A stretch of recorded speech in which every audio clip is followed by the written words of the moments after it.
The journey of the Tudor Black Bay over the last decade has been one that is hard to rival, as it is now one of the most commercially successful luxury watches of the 21st century. At Watches and Wonders this year, we saw new additions to the collection, including the Black Bay Pro with an opaline dial, which I love as a fan of the Polar Explorer 2, the addition of the 43mm collection known as the Black Bay 68, and then the Black Bay 58 with a striking new dial color and a couple of firsts for the collection with its bracelet and master chronometer certification. The watch I'm talking about, the Black Bay 58 All Burgundy. And in this video, we go through this watch with a hands-on review.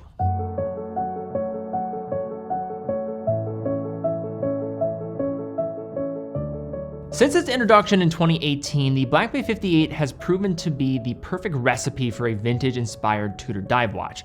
It was such a runaway hit that naturally sequels were a foregone conclusion. The blue version, which I am still a proud owner of, continued the success of the original black and gilt model, and it wasn't long before variations on the now familiar theme came along, including bronze, silver, and gold, along with another smash, the Black Bay 58 GMT from 2024.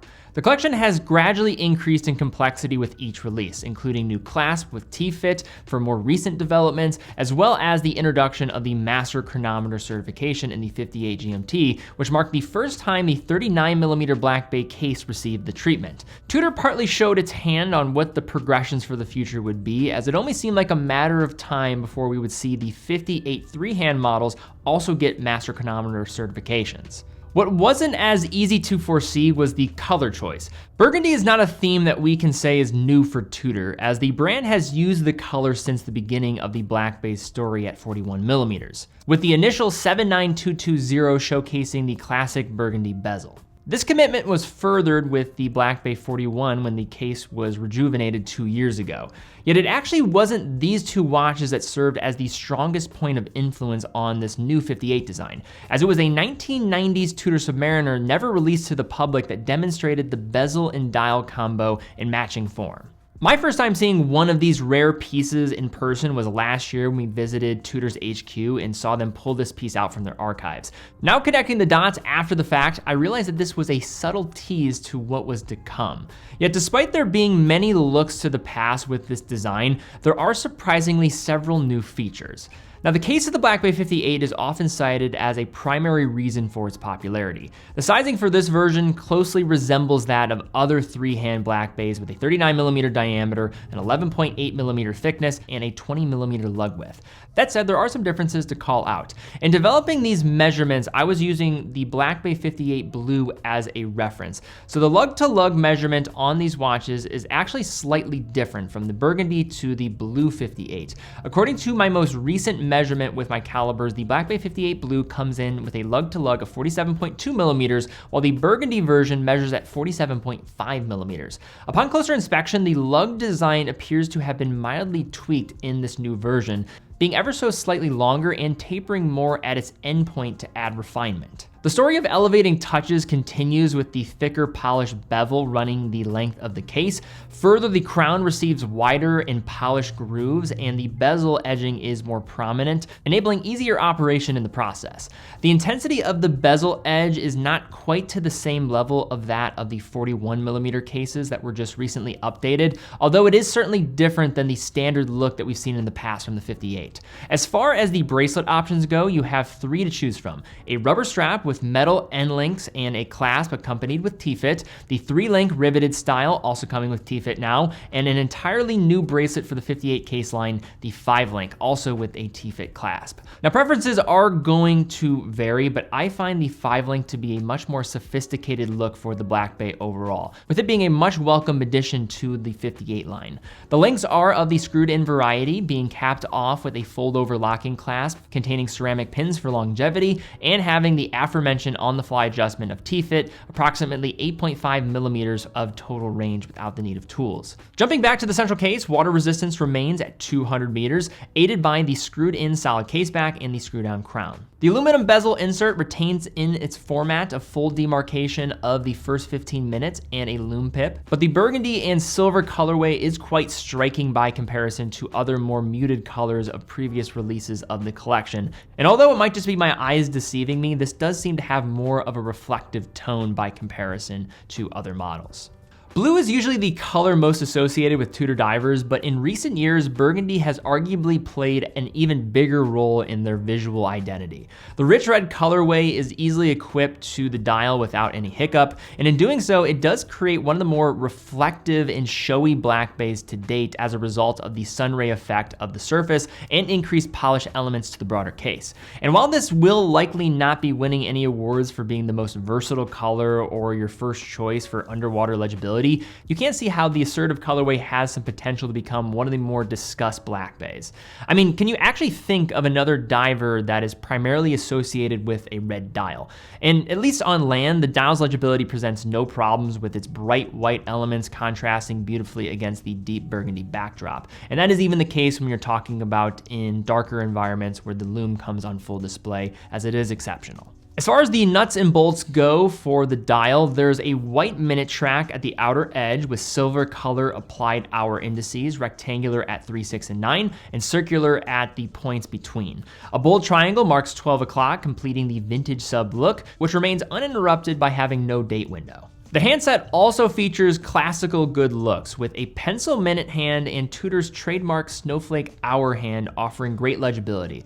But there is something a bit different going on with the second hand. We're now presented with a lollipop tip, a break from the established design language of the Black Bay 58 that saw the use of a snowflake tip. The shift seems to be the new direction for the Black Bay style going forward, and currently every Black Bay with a master chronometer has this second hand setup. So this seems to be the direction of design that Tudor is going to follow for the years to come.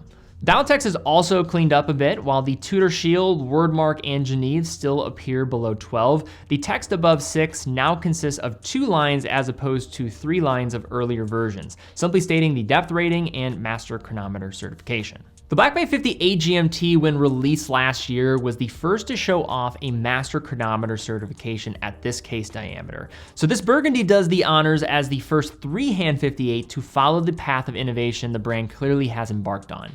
The rest of the Black Bay 58 lineup's movements are the perfect illustration of these incremental changes. You had the bronze, silver, and gold versions all currently still using the COSC certified MT5400, while the black and blue dial variants are equipped with the smaller MT5402, but all new Tudors will get upgraded to master chronometer spec in due time.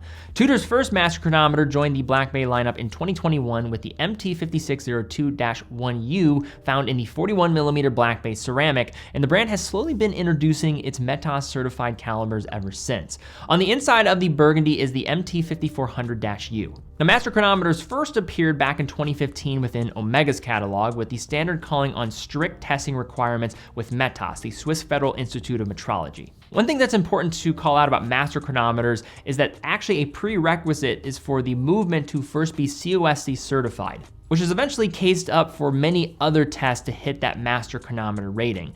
In order to reach the master chronometer standard, this watch had to be accurate to 0 to +5 seconds per day, tested at 2 different temperatures, 6 positions, and at both 100% and 33% of its power. Further, the cased up watch must be anti-magnetic to 15,000 Gauss, water resistant to its stated rating, and meet the claimed power reserve along with other tests. The movement runs at 28,800 vibrations per hour, 4 Hz, has an anti-magnetic silicon balance spring, has 27 joules, features hacking or stop seconds, and a healthy 65-hour power reserve. Movement finishing is clean and industrial, but that's not something you'll see behind the closed case back. Instead, Tudor is all about the business of utility and positioning their products as great value for money at this entry luxury position, which I think with this master chronometer certification and what is being brought forward here with the progressions of their movements is very hard to beat. So Tudor has this tendency in recent years to deliver on exactly what we're looking for in many ways, but then also throwing a twist on the package where it delivers on something that maybe we didn't even think to ask for, or maybe something that didn't even make sense at the time. And I think that's exactly what this watch is. It delivers on so many points that I think enhances the Black Bay 58. I'm not just someone on the sidelines that talks about Tudor, I'm someone that also has many Tudor watches in my collection. And even in the 58 collection, there's specific things that I look at, and with this new piece, I'm very excited about with the direction that they're going to go. The improvements to the crown, the edging on the side of the bezel, the refinements of the handset, as well as the way that the watch is presented on a 5-link is night and day more elevated in its appearance compared to what we've seen previously with some of the other 58 models. I look at my navy and had it right next to this one when I was reviewing this watch and spending some time with it, and I was just able to recognize how much better this package is compared to what was being presented even a few years ago. Not to say that other 58s are not going to have their charm. This is just now a further progression in the package overall. And that's not even considering the master chronometer that comes with this. You have a tighter tolerance for accuracy, as well as delivering something that in terms of the form factor is pretty much right there. But I just think the 5-link with the T-Fit combo is such an amazing middle ground for a watch under $5,000 and really does enhance the package. Now the questions here, and this is where I bring back that point around Tudor, where they deliver on so many aspects that we are often asking for, and they listen, it seems like, but they do it in a way where there's also an element to this design that is head scratching. Nobody was asking for a Burgundy dial watch. Many people didn't even know it existed. I barely didn't even know it existed until last year. It was not something that was well documented in the Tudor archive, but once I saw it, it was interesting, but this was the leading commercial product from Tudor this year. If you look at and you put on your merchandising brain and think about what a lot of people would like, I mean, I'm on camera all the time and I understand what people are usually interested in. This seems to be the one that's probably going to have the most reach and most people interested in the watch itself to own and collect. It's not the most versatile of the Tudor Black Bays though. It's maybe one of the least versatile Tudor Black Bays, but it has so many aspects that goes along with that I think allows it to be a nice step forward for the collection and differentiating. And that point I mentioned earlier about when's the last time you saw a dive watch that is classified and known for its affiliation with red and burgundy. This is the watch, and for a red dial or a burgundy dial, you really don't have much else out there. This is striking, it's different, it's also very distinct to Tudor's own identity and looking back to the past. Will it likely be the watch that purists of the brand are going to run towards? Probably not, but is it something that differentiates and also is maybe the most complete Black Bay 58 yet? Not even maybe. Is it the most complete Black Bay 58? I would say emphatically yes. But all right, guys, that is my take here looking at this new Tudor Black Bay 58 all burgundy. What is your thoughts on this new model from the 58 collection, both as its own individual idea, but also maybe what it means going forward for the 58 collection? Leave some comments down below. In addition to that, if you have had a chance to see this watch in person, or better yet, have bought this watch and added it to your collection, love to see some ownership stories and some more firsthand accounts of your interpretation of this watch also in the comments. Also, definitely give this video a thumbs up, subscribe, hit the bell icon if you did enjoy the video. Are there other Tudor watches you would like us to cover here in the upcoming months from Watches and Wonders? I am looking at the Tudor Pelagos Ultra as something that's different and out there. In addition to that, the Opaline Black Bay Pro, I mean, someone who loves the Explorer 2, definitely have a lot of intrigue there. Leave some comments and let us know if there's something else you'd want us to look at. Definitely check out teddyballerstore.com. Teddyballerstore.com is an authorized dealer for all the brands that we carry, 35 plus brands. Every purchase from teddyballerstore.com comes with quick and fast fulfillment, dedicated customer support, and a full factory warranty for all the products that we offer. In addition to that, if you're ever in the Cleveland, Ohio area and are looking to shop some watches, definitely head into our boutique, opened in 2024. That store is operated by watch enthusiasts just like you and me, and would love to see you come in. I'm in there periodically as well, so if you're stopping in, I'd love to see you come in and talk watches and help you get in your next piece. But guys, thank you again so much for watching. Be well, and I'll see you all very soon.